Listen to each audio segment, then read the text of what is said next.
கர்த்தருடைய பரிசுத்த நாமத்துக்கு மகிமையும் கனமும் உண்டாகட்டும். மேய்ப்பனின் சத்தம் என்ற இந்த ஊழியத்தின் மூலமாய் உங்களை சந்திப்பதிலே கர்த்தருக்குள் மகிழ்ச்சி அடைகிறேன். அப்போஸ்தலர் 20ஆம் அதிகாரம்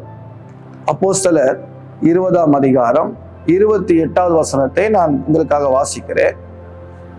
ஆகையால் உங்களை குறித்து தேவன் தம்முடைய சுய ரத்தத்தினாலே சம்பாதித்து கொண்ட தமது சபையை மேய்ப்பதற்கு பரிசுத்த ஆவி உங்களுக்கு கண்காணிகளாக வைத்த மந்தை முழுவதும் குறித்து எச்சரிக்கையாயிருங்கள்.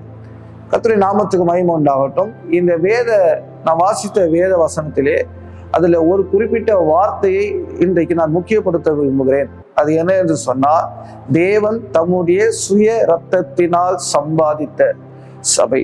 தேவன் தம்முடைய சுய ரத்தத்தினால் இங்க சொல்லப்பட்டிருக்கிறது. இது வேறொரு ரத்தம் அல்ல, மிருகத்தின் ரத்தமும் மனுஷனுடைய ரத்தமும் அல்ல, தேவன் தம்முடைய சுய ரத்தம் என்று சொல்லப்படுகிறது. அப்படியானால் இதை நாம் எப்படி எடுத்துக்கொள்ள வேண்டும்?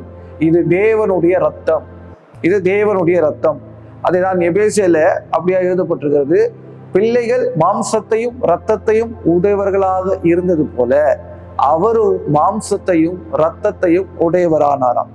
ஆகவே இந்த சபையை, அதாவது நம்மை, விசுவாசிகளாகிய நம்மை எப்படி அவர் மீட்டு கொண்டார் அல்லது எப்படி அவர் சம்பாதித்தார் என்று சொல்லி பார்ப்போம் என்று சொன்னா, கர்த்தருடைய நாமத்துக்கு மகிமை உண்டாகட்டும்.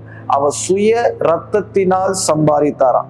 அது இன்னொரு ரத்தம் அல்ல, அது இன்னொரு தேவனுடைய ரத்தம் என்று சொல்லலாம். இயேசுவின் ரத்தம் என்று சொல்லுவோம், அது தேவனுடைய ரத்தம்.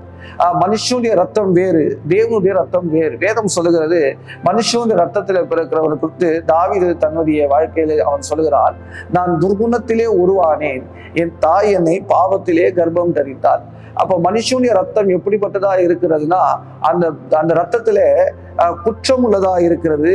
அந்த ரத்தம் துர்குணத்தை உருவாக்கக்கூடியதா இருக்கிறது.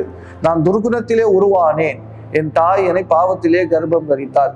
நமக்குள்ள அந்த ஜென்ம சரீரத்தை உண்டாக்கக்கூடிய மனுஷனுடைய ரத்தம்.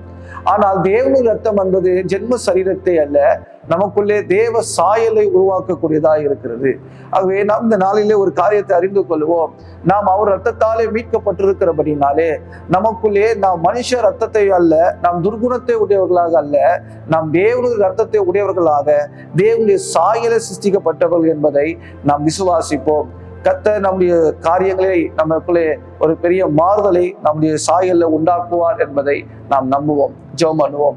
எங்களை நேசிக்கிற நல்ல பிதாவே, ஜென்ம சரீரங்கள் கர்த்தாவே, ஜென்ம சரீரம் ஆண்டவரே அழிக்கப்பட்டு ஆவிக்குரிய சரீரம் எங்களுக்குள்ளே உண்டாக்க வேண்டும் என்பதே உம்முடைய ஆண்டவரே அந்த நோக்கமாய் இருக்கிறதே கர்த்தாவே. உம்முடைய குமாரனுடைய சாயலுக்கு நீர் எங்களை முன்குறித்து இருக்கிறபடினாலே ஆண்டவரே, தேவனுடைய ரத்தத்தை ஆண்டவரே, உங்களுடைய சுய ரத்தத்தை கொண்டு எங்களை நீர் மீட்டு இருக்கிறதுக்காய் ஸ்தோத்திரம். ஆண்டவரே, உங்களுடைய ரத்தத்தினாலே எங்களை கர்த்தாவே, உங்களுடைய சாயலை நீர் எங்களை உருவாக்கி கொண்டு இருக்கிறதுக்காய் ஸ்தோத்திரம்.